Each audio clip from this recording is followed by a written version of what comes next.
Hi പ്രിയപ്പെട്ടവരെ, പുതിയ വീഡിയോയിലേക്ക് സ്വാഗതം.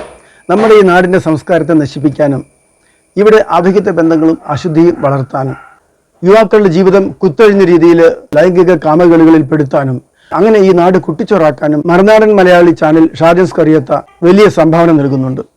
വാടക മുറികൾ മണിക്കൂറിനല്ല, ഒരു ദിവസ വാടകയാണെന്ന് എല്ലാവർക്കും അറിയാം. എന്നാൽ നമ്മുടെ രാജ്യത്തെ ഏതോ പട്ടണത്തിലെ ഒരു വൃത്തികെട്ട മുതലാളി തൻ്റെ മുറികൾ ദിവസ വാടകയ്ക്കല്ല, മണിക്കൂർ വെച്ച് വാടകയ്ക്കോ 2-3 മണിക്കൂർ വെച്ച് വാടകയ്ക്കോ ഓരോരുത്തർക്കും കൊടുക്കും. അവിടെ വൃത്തികേടുകൾ എന്ത് നടത്താൻ ക്ഷണിക്കുന്നു എന്ന് പറഞ്ഞൊരു വീഡിയോ ചെയ്തു. ആ വീഡിയോ ചെയ്തെങ്കിലും അതിനൊരു പബ്ലിസിറ്റി കിട്ടണ്ടേ, എല്ലാവരും അതറിഞ്ഞ് അങ്ങോട്ട് ചെല്ലണ്ടേ. അതിനെന്താണ് ചെയ്യുക? ചാനലുകാർക്ക് കാശ് കൊടുത്താൽ അവരെ വിമർശിച്ച് വീഡിയോ ഇടും. വിമർശിച്ചുകൊണ്ടിരുന്ന വീഡിയോയിൽ ഇതിൻ്റെ അഡ്രസ്സും വഴിയും സ്ഥലവും കാര്യങ്ങളും ഒക്കെ വിശദമായിട്ട് ഇടുന്നത് വഴി വലിയൊരു പരസ്യമാകും. ലൈംഗിക താല്പര്യത്തോടെ 1-2 മണിക്കൂർ മാത്രം താമസിക്കാനുള്ള സൗകര്യമൊരുക്കുന്ന തരത്തിൽ മുറികൾ ഒരുക്കി കൊടുക്കുന്നത് ഇവർ പതിവാക്കി. നാടിന്റെ നാനാഭാഗത്തും ഇങ്ങനെ മണിക്കൂറുകൾക്ക് വാടകയ്ക്ക് കൊടുക്കുന്ന സമ്പ്രദായം ആരംഭിച്ചിരിക്കുന്നു. ലോഡ്ജുകളിൽ വൃത്തികേടുകൾ നടക്കുന്നതിനെ രൂക്ഷമായി വിമർശിക്കുന്നു എന്ന വ്യാജേനയാണ് ഇത് കൊടുക്കുന്നത്. യഥാർത്ഥത്തിൽ ഈ വിമർശിക്കുന്ന ആൾ വഷളനാണെന്നും ഈ നാട്ടിൽ ഒരു തരത്തിലുമുള്ള നന്മയോ വിശുദ്ധിയോ നല്ല സംസ്കാരമോ പുലരാൻ ആഗ്രഹിക്കുന്നില്ലെന്നും ഉറപ്പാണ് അദ്ദേഹത്തിന്റെ തന്നെ വാക്കുകളിൽ. റെയ്ഡുകൾ നടത്തണമെന്ന് വിശ്വസിക്കുന്ന ആളല്ല ഞാൻ. പ്രായപൂർത്തിയായവർ പരസ്പര സമ്മതത്തോടെ കഴിയട്ടെ എന്ന് തന്നെ വിശ്വസിക്കുന്നു. എന്നാൽ നമ്മുടെ നാട്ടിൽ ഒരു പരിധിക്കപ്പുറത്തേക്ക് ലൈംഗിക അരാജകത്വം അടക്കി വാഴാൻ ഇത് കാരണമായി. ആ വീഡിയോയുടെ തമ്പനെയിലിൽ ടൈറ്റിൽ ഇട്ടതുപോലും വളരെ നിലവാരം കുറഞ്ഞ വൃത്തികെട്ട ടൈറ്റിലാണ് ഇട്ടിരിക്കുന്നത്. വേൾഡ് കപ്പ് മത്സരമൊക്കെ നടന്ന നാളുകളായതുകൊണ്ട് ഏതെങ്കിലും ക്രിക്കറ്റ് കളിക്കാർക്കോ ഫുട്ബോൾ കളിക്കാർക്കോ ടീമിന് ആവശ്യത്തിന് കാശ് കിട്ടുന്നില്ല, അല്ലെങ്കിൽ ലോക്കൽ ക്ലബ്ബുകളെ കുറിച്ച് എന്തെങ്കിലും ആയിരിക്കും എഴുതിയിരിക്കുന്നത് എന്ന് വിചാരിച്ച് ഞാൻ ഈ തമ്പനെയിൽ വായിച്ചപ്പോൾ വീഡിയോ കണ്ടുപോയി. തനി വൃത്തികേട് മാത്രം പറയാനുള്ള ചാനലുകാർ ടൈറ്റിൽ ഇടുന്നത് പോലെ സംസ്കാരമുള്ള ഒരു മനുഷ്യൻ ഇങ്ങനെയൊരു ടൈറ്റിൽ ഇങ്ങനെയൊരു വിഷയത്തിൽ ഇടുമെന്ന് ഞാൻ ഒരിക്കലും വിചാരിച്ചില്ല.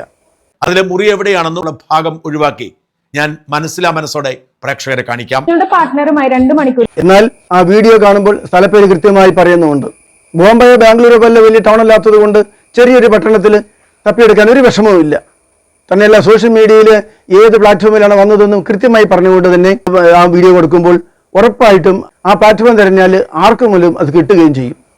ഇങ്ങനെ ഗൂഢലക്ഷ്യം വെച്ച് വിമർശിക്കുകയാണ്, വളരെ ധാർമ്മിക രോഷം കൊള്ളുകയാണ്, അനീതിക്കെതിരെ പോരാടുന്നവനാണ്, വൃത്തികേടുകൾക്കെതിരെ വാളെടുക്കുന്നവനാണ് എന്നൊരു വ്യാജ ഇമേജ് സൃഷ്ടിച്ചുകൊണ്ട് ജനത്തെ നശിപ്പിക്കാനും വൃത്തികെട്ടവരാക്കാനുമുള്ള നിഗൂഢമായ തന്ത്രമാണ് ഇയാളിലൂടെ നടക്കുന്നത്. ഓപ്പറേഷൻ തൂഫാനുമായി ഇറങ്ങി ചെന്നിത്തല തന്നെ ആർജവത്തോടെ ഇറങ്ങി ഈ പ്രശ്നം പരിഹരിക്കണമെന്ന്. ചെന്നിത്തല എങ്ങനെയാണ് പരിഹരിക്കുന്നത്? പോലീസിനെ ഇറക്കി റെയ്ഡ് ചെയ്യിച്ച് അല്ലാതെ എങ്ങനെയാണ് പരിഹരിക്കുക? പോലീസിനെ ഇറക്കി ലോഡ്ജുകൾ റെയ്ഡ് ചെയ്യിക്കുന്നതിൽ ഇയാളുടെ സങ്കടം അത് അനീതിയാണ്, തെറ്റാണ്, സ്വാതന്ത്ര്യമില്ലായ്മ. ഏതാനും വർഷങ്ങൾക്ക് മുമ്പ് വരെ നമ്മുടെ പോലീസുകാർക്ക് ഏറ്റവും ഇഷ്ടമുള്ള ഹോബി ലോഡ്ജുകളിൽ റെയ്ഡ് നടത്തുന്നതായിരുന്നു. അവിടെ നിന്ന് പുരുഷന്മാരെയും സ്ത്രീകളെയും പിടികൂടും. ഇവരെ നാണം കെടുത്തി കോടതിയിലേക്ക് കൊണ്ടുപോയി പലപ്പോഴും റിമാൻഡ് ചെയ്യും. പിന്നീട് സുപ്രീം കോടതി ഇടപെടൽ നടത്തി അപരിഷ്കൃതമായ ആ നിയമം റദ്ദാക്കിക്കൊണ്ട് പ്രായപൂർത്തിയായ ഒരു ആണിനും പെണ്ണിനും അവരുടെ സമ്മതപ്രകാരം സ്വന്തമായി ജീവിക്കാൻ അവകാശമുണ്ട് എന്ന് പ്രഖ്യാപിച്ചു. ഇതോടുകൂടി ഹോട്ടലുകളിലും ലോഡ്ജുകളിലുമുള്ള റെയ്ഡുകൾ അവസാനിച്ചു. എന്നാൽ ചെന്നിത്തല ഇടപെടുകയും ചെയ്യണം. അപ്പോൾ എന്താണ് ഇതിന്റെ സംഗ്രഹം? എന്താണ് സന്ദേശം? എന്താണ്? എന്തിനുവേണ്ടി ഈ വീഡിയോ ചെയ്തു? ഇങ്ങനെ ചെന്നിത്തല ഇടപെടാനോ പോലീസ് ഇടപെടാനോ ഒന്നുമല്ല. ഈ ലോഡ്ജിന്റെ പരസ്യം കൊടുക്കൽ, ഞങ്ങൾ ധ്യാനപ്രസംഗകരൊക്കെ ഒന്നിച്ചിരുന്ന് സംസാരിച്ച കൂട്ടത്തിൽ ഒരാൾ ഒരിക്കലും സങ്കടം പറഞ്ഞാണ്, മംഗലാപുരം പട്ടണത്തിൽ ലോഡ്ജുകളിലൊക്കെ പോലീസ് റെയ്ഡ് ഇടയ്ക്കിടെ ഉണ്ടായിരുന്നു, അതുകൊണ്ട് വലിയ വൃത്തികേടൊന്നും ഇല്ലായിരുന്നു. എന്നാൽ കുറച്ചു നാളായിട്ട് മന്ത്രിമാരെ സ്വാധീനിച്ച് ഒരു തീരുമാനം എടുപ്പിച്ചു, ടൂറിസ്റ്റ് കേന്ദ്രങ്ങളോട് സമീപത്തുള്ള ലോഡ്ജുകളിൽ, ടൂറിസ്റ്റ് ഹോമുകളിൽ, ഹോം സ്റ്റേകളിൽ ഒന്നും പരിശോധനകൾ പോലീസ് നടത്തരുത്, അവിടെ സ്വാതന്ത്ര്യം കൊടുക്കണം, അല്ലെങ്കിൽ അവിടെ ആൾ വരില്ല എന്ന് പറഞ്ഞിരുന്നു. അതോടുകൂടി മംഗലാപുരം പട്ടണം വളരെയേറെ മോശമായി പോയി. അവിടെ എല്ലായിടത്തും തന്നെ വൃത്തികേടുകൾ അരങ്ങേറുന്നു. അതൊരു വലിയ സങ്കടമാണല്ലോ, എങ്ങനെയാ പ്രശ്നം പരിഹരിക്കാം എന്നൊക്കെ ചിന്തിക്കുകയും ചെയ്തിരുന്നു. അതിന്റെ ഭാഗമായി ബിഷപ്പിനെ കൊണ്ട് SP-യെ വിളിപ്പിച്ചു, മന്ത്രിയെ വിളിപ്പിച്ചു. അങ്ങനെ ബിഷപ്പ് ഇടപെട്ടിട്ട് വീണ്ടും അവിടെ റെയ്ഡ് ഇറക്കി തുടങ്ങുകയും ചെയ്തു. ആധ്യാത്മികമായും സാംസ്കാരികമായും നന്മ നിലനിർത്തണമെന്ന് ആഗ്രഹിക്കുന്നവര് ഇത്തരം റെയ്ഡുകൾ ഇടയ്ക്കിടയ്ക്ക് നടത്തുകയും വൃത്തികേടുകൾ വ്യാപകമാകാതെ തടയുകയും ചെയ്യേണ്ടത് ആവശ്യമാണെന്ന് ചിന്തിക്കുന്നവരല്ലേ. അപ്പോഴാണ് അങ്ങനെ റെയ്ഡ് ചെയ്യുന്നതിൽ സങ്കടം പൂണ്ട് വളരെ ഗണി വെച്ച് കൊണ്ടുവന്ന് പ്രലോഭിപ്പിച്ചു കൊണ്ടുവന്ന് നശിപ്പിക്കുകയും ചെയ്യുന്ന ആ വീഡിയോ ഒക്കെ പിടിച്ച് അവരെ വീണ്ടും വേട്ടയാടുന്ന ഇത്തരം മാഫിയകളെ പ്രോത്സാഹിപ്പിക്കുന്ന ഒരു സമീപനം മറുനാടൻ പറഞ്ഞത്. മറുനാടന്റെ തനിക്കുണം പുറത്തു വന്ന ആ വാക്കുകൾ ഒന്ന് കേൾക്കാം. ഇത് വ്യക്തികളുടെ സ്വകാര്യതയാണ്. സ്വകാര്യതയിലേക്ക് നമ്മൾ അനാവശ്യമായി കടന്ന് കയറരുതേ എന്ന് വിശ്വാസക്കാരനാണ് ഞാൻ. എന്ന് മാത്രമല്ല, അവിഹിത ബന്ധം എന്ന വാക്കിനെ പോലും ഞാൻ ഇഷ്ടപ്പെടുന്നില്ല. അവിഹിതം എന്ന് പറയുന്നത് ഹിതമില്ലാത്ത ബന്ധമാണ്. രണ്ടുപേർ തമ്മിൽ ഹിതമുള്ള ബന്ധമുണ്ടെങ്കിൽ അത് അവിഹിതമല്ല. പരസ്പര സമ്മതത്തോടെയുള്ള ബന്ധവും പിന്നീട് സുപ്രീം കോടതി ഇടപെടൽ നടത്തി അപരിഷ്കൃതമായ ആ നിയമം റദ്ദാക്കിക്കൊണ്ട് പ്രായപൂർത്തിയായ ഒരു ആണിനും പെണ്ണിനും അവരുടെ സമ്മതപ്രകാരം സ്വന്തമായി ജീവിക്കാൻ അവകാശമുണ്ട് എന്ന് പ്രഖ്യാപിച്ചു. ഇതോടുകൂടി ഹോട്ടലുകളിലും ലോഡ്ജുകളിലുമുള്ള റെയ്ഡുകൾ അവസാനിച്ചു. അപ്പോൾ പോലീസ് അങ്ങനെ ക്രൂരമായി വേട്ടയാടുന്നു, ഇഷ്ടാനുസരണം വൃത്തികേടുകൾ മുഴുകാൻ സ്വാതന്ത്ര്യം കൊടുക്കുന്നില്ല എന്നതല്ലേ സങ്കടം. പിന്നെ എന്തിന് ഈ വീഡിയോ ചെയ്തു?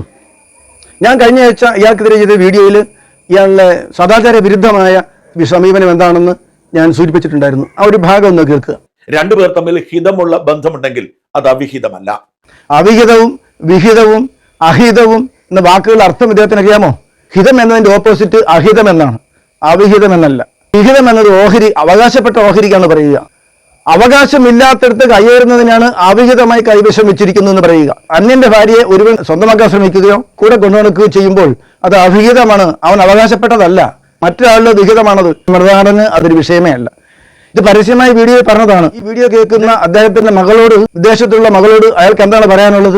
മോളെ, രണ്ടുപേർക്കും ഹിതകരമാണെങ്കിൽ പിന്നെ ആർക്കാണ് അവിഹിതം? ഓരോ സാഹചര്യം അനുസരിച്ച് ഓരോരുത്തരെയും ആയിക്കോളൂ, ഇഷ്ടം പോലെ ആയിക്കോളൂ എന്നല്ലേ കൊടുക്കുന്ന സന്ദേശം? ഒരു ക്രൈസ്തവ മാതാപിതാക്കൾ മക്കൾക്ക് കൊടുക്കുന്ന വിശുദ്ധിയുടെ നിയമങ്ങൾ ഇങ്ങനെയാണോ? ഭാര്യ ആ സമയത്ത് ഇത് കേൾക്കുന്നുണ്ടെങ്കിൽ ഇരുവർക്കും ഹിതകരമാണെങ്കിൽ എന്തുമാകാം, അത് അവിഹിതമായി ഞാൻ കാണുന്നില്ല എന്നല്ലേ പറയുക? ഇത്രമാത്രം വികൃതമായ മ്ലേച്ഛമായ ചിന്താഗതിയുള്ള ഒരു മനുഷ്യനാണോ ഒരു ക്രൈസ്തവ വിശ്വാസി എന്ന് പറയുന്നത്? ഏത് മതത്തിലായാലും മതത്തിലില്ലെങ്കിലും സമൂഹത്തിൽ ജീവിക്കുന്ന എല്ലാവരും തന്നെ പാലിച്ചു വരുന്ന ഒരു പൊതു നിയമങ്ങളും പൊതു വിശുദ്ധ സങ്കല്പങ്ങളും ഉണ്ട്. അതിന് വിരുദ്ധമായി അവിഹിതമാകാം എന്നാണ് ഇയാളുടെ നിലപാട് എന്ന് പറയുമ്പോൾ ഇദ്ദേഹം സാമൂഹ്യ വിരുദ്ധനാണ്. ഞാൻ കോളേജിൽ പഠിച്ചപ്പോൾ എൻ്റെ സഹപാഠികളിൽ ചിലർ ഇടയ്ക്ക് കോളേജിൽ തിരികെ കൊണ്ടുവന്ന ചില മാസികകളൊക്കെ ശ്രദ്ധപ്പെട്ടിരുന്നു. ആ മാസികയിൽ ലേഖനം എഴുതിയിരുന്നു, കേരളത്തിൽ രതി വൈകൃതങ്ങൾ പടരുകയും രൂക്ഷമാവുകയും ചെയ്യുന്നതിനെതിരെ പ്രതികരിച്ചുകൊണ്ട് ധാർമ്മിക രോഷം പൂണ്ടുകൊണ്ട് ലേഖകൻ എഴുതിയിരിക്കുകയാണ്. ആ വിഷയത്തിൽ ചില പ്രത്യേക രസം പകരുന്ന ഒരു പ്രത്യേക രീതിയിൽ ചില കാര്യങ്ങൾ ചെയ്യുന്ന 2-3 സ്ത്രീകൾ കൊല്ലത്ത് ക്യാമ്പ് ചെയ്യുന്നുണ്ടെന്നും അവരെ ഇതുവരെ പോലീസ് പിടികൂടിയിട്ടില്ലെന്നും മാസങ്ങളായി അനേകരെ അവർ നശിപ്പിച്ചുകൊണ്ടിരിക്കുകയാണെന്നും അത്തരം ചീത്തപ്രവൃത്തികളും രതിവൈകൃതങ്ങളും അനുവദിക്കാൻ പാടില്ല, പോലീസ് ഇടപെട്ടേ പറ്റൂ എന്നൊക്കെ പറഞ്ഞിട്ട് പറയുകയാണ്. ആ പെൺകുട്ടികളുടെ ഫോട്ടോകളും എൻ്റെ കയ്യിലുണ്ട്, അവരുടെ ഫോൺ നമ്പറുകളും എൻ്റെ കയ്യിലുണ്ട്, വ്യക്തമായ തെളിവ് വെച്ചുകൊണ്ട് തന്നെയാണ് ഞാനിത് പറയുന്നത് എന്ന് എഴുതി. എന്നിട്ട് അവരുടെ മനോഹരമായ ഫോട്ടോയും ആ മാസികയിൽ അച്ചടിച്ചു. ഈ എഴുത്തുകാരൻ്റെ ഫോൺ നമ്പരും അവിടെ കൊടുത്തു. കാര്യം എന്താണ്? ഈ പെണ്ണുങ്ങളുടെ ഏജൻസി ഇയാൾക്കൊണ്ട്, ഇയാൾ പിമ്പാണ്, കൂട്ടിക്കൊടുപ്പുകാരനാണ്, അവളുമാരുടെ പരസ്യം കൊടുക്കലാണ് ഈ ധാർമ്മിക രോഷം കൊള്ളുന്ന ലേഖനം. ഫോട്ടോ കണ്ടിട്ട് ആ നമ്പറിൽ വിളിക്കുമ്പോൾ അവളുമാരുടെ നമ്പർ കൊടുക്കുകയും ചെയ്യാനാണ് ഉദ്ദേശിക്കുന്നത്. ഇതുപോലെ പരസ്യം ചെയ്യുന്ന വൃത്തികെട്ടവന്മാരുടെ ഉള്ളിലിരിപ്പ് പെട്ടെന്ന് മനസ്സിലാവില്ല. മറുനാടൻ ചെയ്ത വീഡിയോയുടെ കമന്റുകളൊന്നും നോക്കാം. ആ കമന്റുകളിൽ വിശദമായി പലരും എഴുതിയിട്ടുണ്ട്.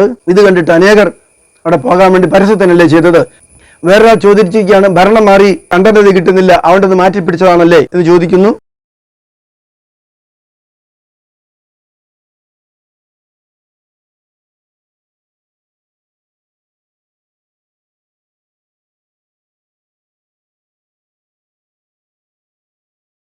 ഇങ്ങനെ 100 കണക്കിന് കമന്റുകൾ മറുനാടനെ ആക്ഷേപിച്ചുകൊണ്ട് ആ ചാനലിനകത്ത് മറുനാടൻ്റെ ഈ ദുരുദ്ദേശം വെളിപ്പെട്ട പലരും എഴുതിയിട്ടുണ്ട്. മറുനാട് ഇത് ആദ്യം ചെയ്തതാണോ? അല്ല, പലപ്പോഴും ഇങ്ങനത്തെ എപ്പിസോഡുകൾ വരുന്നുണ്ട്.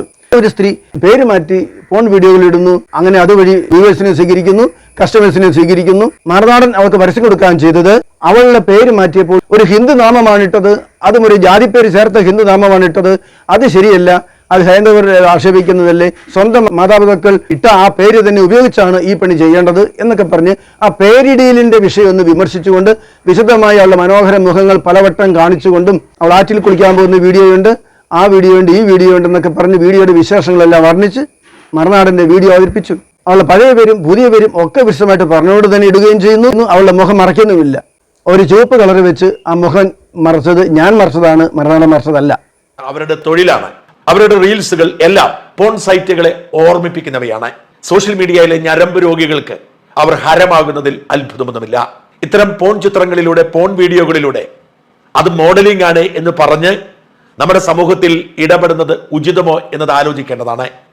എന്നാൽ അതല്ല ഇവിടുത്തെ വിഷയം. അവരുടെ പേര് എന്നാണ്.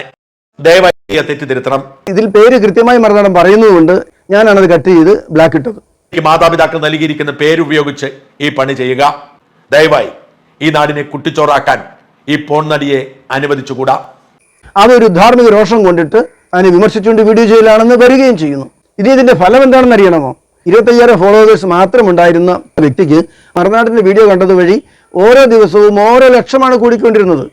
5 ലക്ഷം ഫോളോവേഴ്സ് അവൾക്കിപ്പോഴുണ്ട്. ഞാൻ ഗൂഗിൾ ജെമിനിയിൽ ഈ സ്ത്രീക്ക് ഇന്ന ഡേറ്റ് വരെ എത്ര ഫോളോവേഴ്സ് ആയിരുന്നു, പിന്നീടുള്ള ഫോളോവേഴ്സിന്റെ പെട്ടെന്നുള്ള വർധനകൾ എത്ര വെച്ച് എന്നൊക്കെ ഞാൻ കണക്ക് കൃത്യമായി ചോദിച്ചപ്പോഴാണ് ഗൂഗിൾ ജെമിനി വഴി കൃത്യമായി ഇങ്ങനെ റിപ്പോർട്ട് കിട്ടിയത്. 5 ലക്ഷം ഫോളോവേഴ്സ് അവൾക്കിപ്പോഴുണ്ട്. ആരാണ് കൊടുത്തത്? ഇവരിൽ അനേകായിരങ്ങൾ ഡയറക്റ്റ് കസ്റ്റമേഴ്സായി കിട്ടുകയും ചെയ്യുന്നതിൽ എത്ര കോടി രൂപ അവൾ ഉണ്ടാക്കിയെങ്കിൽ മറുനാടന് എത്ര കമ്മീഷൻ കിട്ടിക്കാണും? അതുകൊണ്ട് പ്രിയപ്പെട്ടവരെ, മദ്യപാനവും ലഹരി ഉപയോഗവും സാമൂഹ്യ വിപത്തായി കണ്ടുകൊണ്ട് അതിനെതിരെ പ്രതിരോധം തീർത്തുകൊണ്ട് പലരും പ്രതികരിക്കുന്നുണ്ട്, രംഗത്ത് വരുന്നുണ്ടെങ്കിൽ മറുനാടൻ മലയാളി ഷാജൻ സ്കറിയോത്ത ഒരു സാമൂഹിക വിപത്താണ്, നമ്മുടെ സംസ്കാരത്തിന് വലിയ ആഘാതം വരുത്തുന്ന ഒരു സാമൂഹിക വിപത്താണെന്ന് തിരിച്ചറിയണം. അദ്ദേഹം പറഞ്ഞ പല നുണകളും വെറും പച്ച നുണയാണെന്ന് വ്യക്തമായ എവിഡൻസോട് കൂടി ഞാൻ 2-3 വീഡിയോ ചെയ്തിട്ടുണ്ട്. അത് കാണണം. ഈ വീഡിയോ ഇഷ്ടപ്പെട്ടെങ്കിൽ ലൈക്ക് ചെയ്യണം. നിങ്ങളുടെ അഭിപ്രായം എന്തായാലും ഇതരെ പറയുകയാണെങ്കിൽ നിങ്ങൾ കമൻറ്റ് ചെയ്യണം, ഞാൻ മറുപടി തരാം. ചാനൽ സബ്സ്ക്രൈബ് ചെയ്തിട്ടില്ലെങ്കിൽ സബ്സ്ക്രൈബ് ചെയ്യണം. മറ്റൊരു വീഡിയോയുമായി വീണ്ടും കാണാം. ഓക്കെ.